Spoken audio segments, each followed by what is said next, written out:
go for a ride today because it's Sunday and that's kind of the day that I go riding. But essentially, we're in the middle of this, and that is not pleasant to ride in. And if I'm not having to go for a ride in the rain, I choose not to go for a ride in the rain because I prefer to stay dry, essentially. Yeah, so we've lost a couple of bridges have gone. It's been pretty decent rain overnight. I think it was like 126 millimetres or something out at the coast. So yeah, so no riding today. So I thought, well, what can I bloody do? Because I want to tutu with the bike. So I thought I'd go through and I'll give you a rundown on me luggage, me soft luggage that I've got on the bike at the moment. Right, so I'm in my shed. My shed's a bit of a shithole. It is the smallest shed in the world. It's not actually. It's just so full of shit. Anyway, by the by. So the soft luggage that I've got on the bike at the moment, it will be no surprise to most people that I am pretty tight with me coins, and so I go for the cheapest options that I can find that'll do the job that I want, so that ones that last. And over the years I've found that some of the stuff that I have a crack at and I get that's nice and cheap actually does last the distance. Case in point will be, and you'll probably laugh at half of this stuff because you'll be like, yeah, you fucking tight prick. But this stuff seems to work. The soft luggage, I've got everything off Temu. Yeah, I know, but it's cheap. Now, whether it's the real shit or not, I don't know. It might be a rip-off stuff, but it works right for me. So my tank bag. So this is a Rhino Walk. So Rhino Walk, I guess, even the name Rhino Walk is just sounds dodgy. Like it sounds dodgy, but well, it seems to do the job. So this tank bag that I got, this is the Rhino Walk tank bag. It's got, it's got two pockets, one either side. It's got an expandable guts, so you can have it either zip right down low, or you can expand it up another 50 mil. Yeah, and essentially I can get all my shit in there, and I've fastened it around the headstock there. So I fastened it around the frame, just with a couple of these. I don't even know what you call those things. Clippity clips. These clips, and that's how that's fastened to the bike.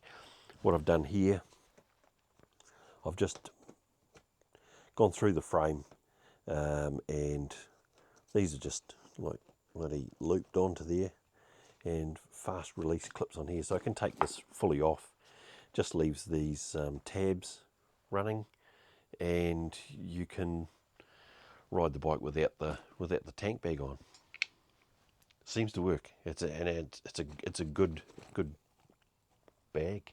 I've used it on my trips to Wellington, and I have it's got a storm cover that goes over the top to stop it getting wet because it's not waterproof. This stuff isn't waterproof. But yeah, so that's my tank bag, and I actually recommend it. People have asked me what tank bag do you have on your bike, and it's just good value. I think this turned out to be about $120, and the closest thing that I can pick for retail locally is probably around 400, and this was about 120, I think. It might have even been 79. I think I got on one of those Temu deals. But yeah, that's the tank bag. So moving to the, I guess the business end of the bike when you're talking about luggage is this end. So this end of the bike. Now you'll know that the KLR's got this giant fucking plate on the back. Generally, people will stick a milk crate on there because that's what KLRs have. They have a milk crate. You can throw your stuff in it as you go into the shops.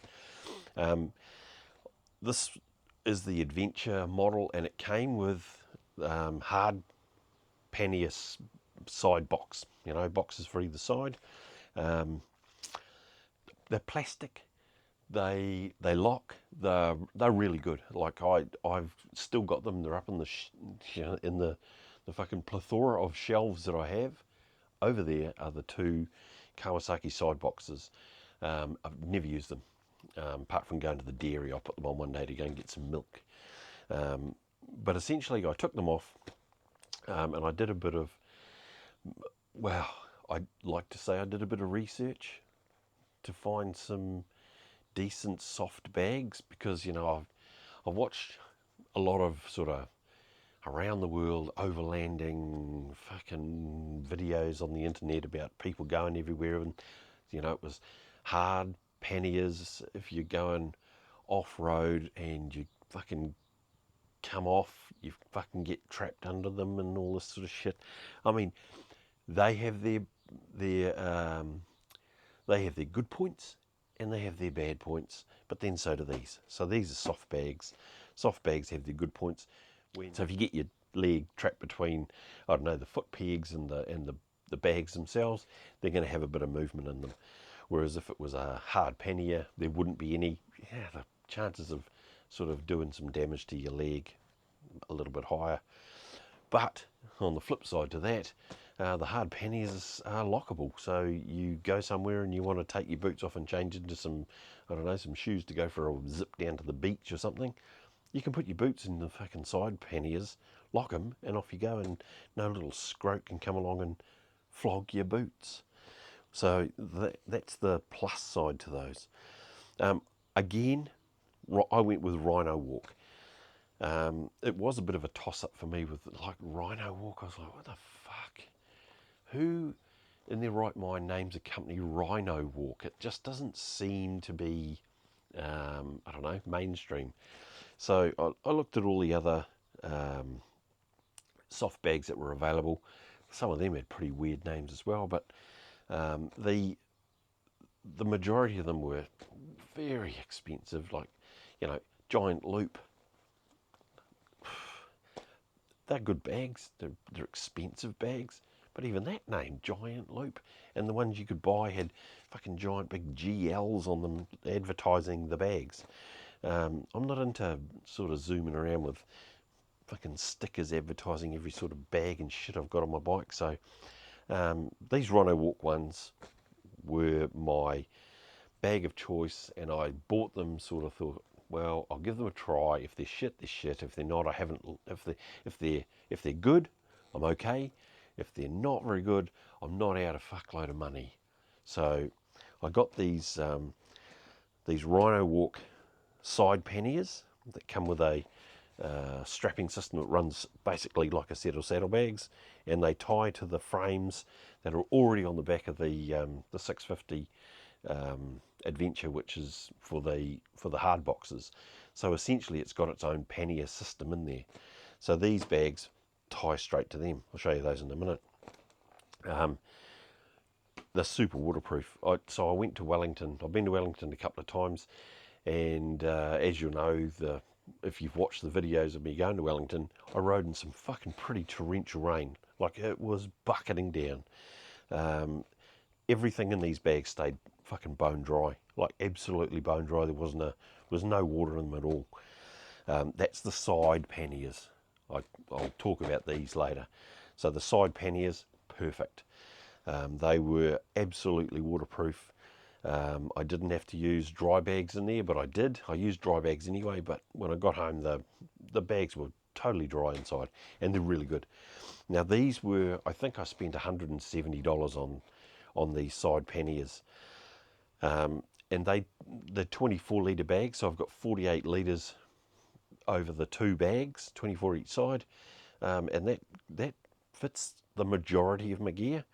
But I was going away for a couple of weeks down the line to do some training, so I needed some additional storage. So I went with again, Rhino Walk. And these were from Temu. These are from fucking Temu as well. So this is a top bag.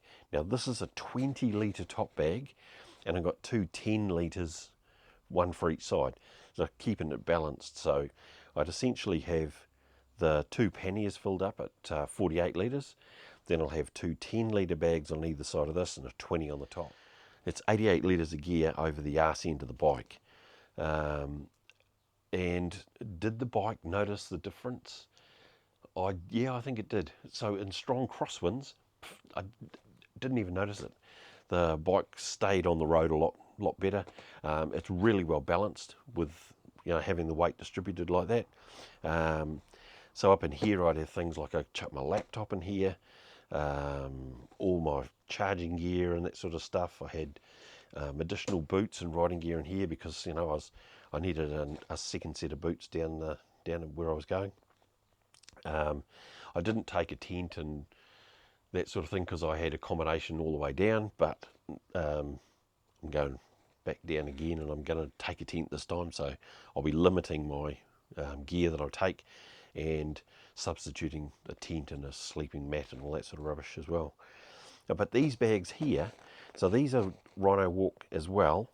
They come in a set of 3, or you can buy them individually, but I bought the set of 3. They strap on nice and tight. They're waterproof. They have a dry bag system attached to the inside of them, which I don't really like, but it does keep the gear in there dry. But, you know, if the bag itself gets wet, then it's a wet bag. The interior stays dry, which I guess is okay. Fuck's sake, I guess that's okay. But you can't take the internals out, so you can't take the dry bag out and then dry the bag itself. The whole thing is one piece. So these are the Rhino Walk panniers that I've chucked on the bike. The only real issue I've had with these things, they're waterproof, they fit nicely, but as you can see around here, there's a little bit of a heat thing going on. So being that close to the exhaust, I've managed to, just me, I've managed to get some heat damage to the back of this thing here, but I've got a heat shield coming from Temu that I'm going to strap on there, and that'll stop that. And to repair this bag, I'm just going to use some tyre fucking puncture repair shit is what I'm going to do. So they tie on really nicely. This is the strapping system for these other bags. They use these.